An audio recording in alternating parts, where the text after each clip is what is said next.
మాఘపురాణం 8వ అధ్యాయం. యమలోక విశేషములు.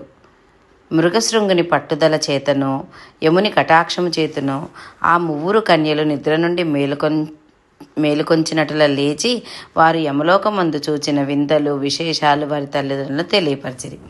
యమలోకమందుల జీవులు తమ పాపపుణ్యములను బట్టి శిక్ష అనుభవించుచున్నారు. ఒక్కొక్క పాపి తాను చేసిన పాపకర్మలకు ఎంతటి శిక్ష అనుభవించుచుండునో ఆ ముగ్గురు కన్యలు తమ తల్లిదండ్రులకు వివరించారు. ప్రతి పాపిని ఎర్రగా కాల్చిన ఇనుప స్తంభానికి కౌగలింప చేయుదురు. సలసల కాగిన నూనెలో పడవేయుదురు. విషకీటకములున్న నూతిలో త్రోసివేయుదురు. తలక్రిందులుగా వేలాడగట్టి కింద మంట పెట్టెదురు.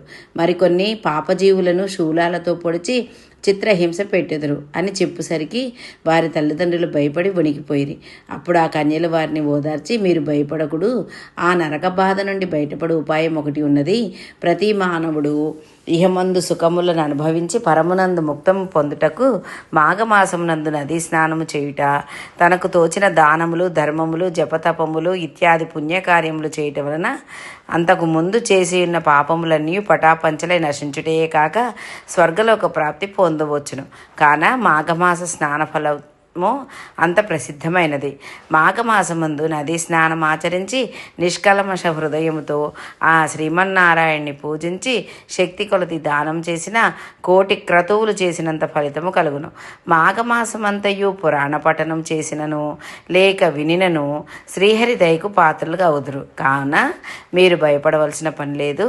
నరక బాధల నుండి బయటపడుట కంటే సులభ మార్గం మరి ఒకటి లేదు. వారి తల్లిదండ్రులకు వివరించిరి. మాఘపురాణము 8వ అధ్యాయము సమాప్త.